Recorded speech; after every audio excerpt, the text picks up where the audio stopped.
Tak já už jsem to vyhrabal až na hlínu, že jo? Jo, takhle. Já to měl nejhorší toho sněhu, ty debilním. Já už jsem to vyhrabal až do hlíny. A kouká to zbíhavost, ne? Jak má zase. Vidíš? Ale furt to není tak strašný. Jakou no, to... je to hrozný, no je, no. Možný, ty vole. Ty vole, to je... Aspoň mu to nelítá jak piča, vole. No. Ty vole, bylo jsem furt dost. No ten to zašperoval pro jistotu, že jo? Myslíš? No to víš, že jo. No. To jede bez toho, vole. Bez motoru, vole.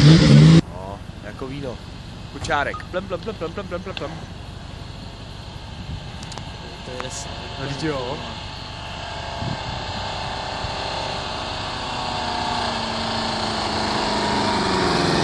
Tu tyč prostě, no. To by se ty kola zavřou, ale jedou furt a jemu to ty vole takhle skáče, ty vole. Protože ten pomocňák už jsem tam dal, že jo? Já jsem ten starý měl vohlej. Aha. Jo. Se normálně vohnul. Ale ono to byla nějaká sračka matroška.